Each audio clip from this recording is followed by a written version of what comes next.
What up mga kalapatid sa another day, another Monday dito sa Taremal Slope. Siyempre maglalaga na naman tayo ng mga herbal dyan sa ating kabukiran mga kalapatids. Ayan, nakakuha na nga ako ng malunggay at saka oregano. Meron na kasi tayong bawang, tanglad at luya doon sa ating kusina. Ayan nga, chinap-chop ko na yung apat na magkakaibang herbal mga kalapatids. Nabubulol pa ako mga kalapatids. At napansin ko nga, lumalaki na nga yung mga lahi ng ating Taiwan to the world mga kalapatids. Ito, tapos medyo marami ng ebak taklak yung kanilang pugad na selekta.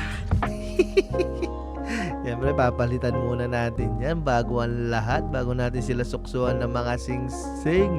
Lilinisin muna natin yung kanilang pugad mga kalapatids. Siyempre tagulan ngayon, wala tayong makikitang buhangin na tuyo, kaya lalagay natin apa. Kung alam nyo ba yung apa, pinaggalingan yan ng bigas mga kalapatids.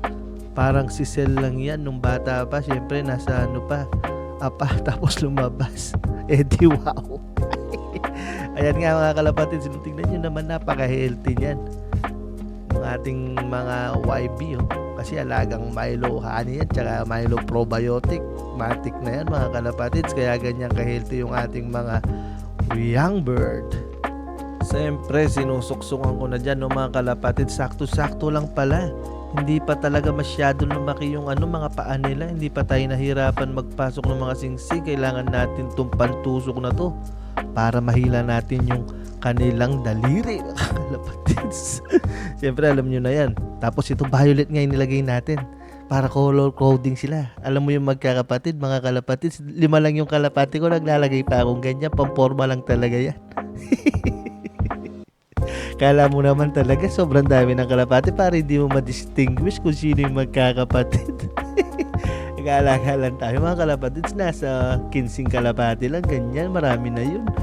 Ayan medyo blurry ba yung natin, di siya nagpo-focus dun sa singsing mga kalapatids, confidential. Tapos yung isa, susuksukin na rin natin, tingnan nyo naman. Lagay na lang yata natin sa taas ng kanin to kalapatids, tapos ulamin natin. Bubusog pa tayo. At ayan na nga yung inalagay natin na singsing kalapatids, yung PWEP na pang December. Yung may-ari kasi nung singsing na yan, nadali na. Namatay nung 2 months ago. Ngayon pa lang ako nag-breed talaga. Kaya lang nasuksok. Pero bata na to, baka hindi na siya malalaro dyan sa niya, sa liga niya. Basketball lang yan. Tapos kinakalikot na naman natin yung kanyang mga daliri. FYI lang mga kalapatids, hindi nasasaktan yan. Kasi mga iba baka mapanood, baka kala nila pinuputol natin yung paa. Hindi po. Lalagyan lang namin sila ng singsing. Ayan violet din yan kasi magkapatid yan mga kalapatids. Para magkamukha yung kanilang forma. Siyempre alagang Milo probiotic yan at honeybee. Siyempre magpaparonda muna tayo dito sa ating mga Kalapechi Warriors kasi nakita ko yung panahon pangit, kaya magpaparonda tayo. Hindi tayo nagpaparonda ng hindi pangit sa panahon na ngayon kasi yung panahon ngayon ganyan yung panahon. Ano daw? Tignan nyo naman mga kalapatids, ang ganda nilang rumonda.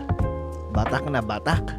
Ayan pala yung dalawa dyan mga kalapatids, sa August yan ng PUF. Isasakay yung dalawa natin kasi yung isa dyan naka Young Bird Series na singsing mga kalapatid. Sana makaswerte tayo doon kahit isa lang yung ilalaban natin na YB.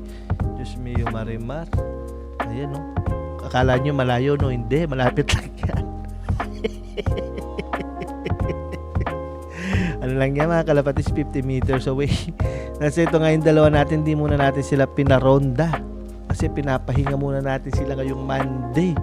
Kasi medyo mahirap yung karera kahapon. Tignan nyo pa yung isa, nahawa dun sa kalapati ni Ulipon, may one eye cord.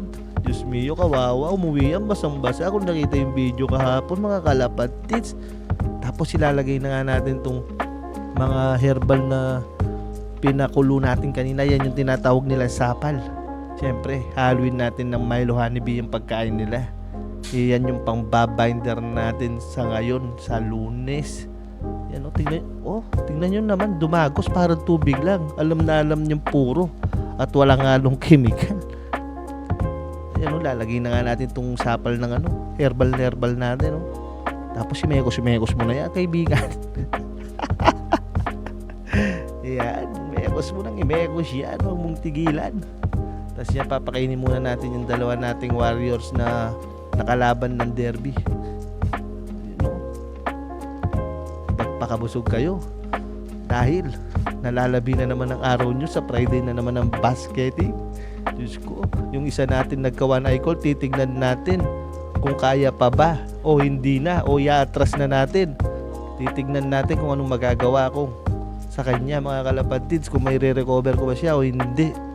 Kasi ito na nga yung pinagkulo natin ng mga herbal. Pero naubos naman nila yung pits nila. Yung lang talaga hindi naubos, yung mga lit na natadtad na mga malunggay tsaka oregano na mga laya tsaka iba't ibang pinaglalagay ko. Yan, inom na kayo. So ito yung Monday routine natin, mga kalapatids. Hanggang sa muli, bye-bye you!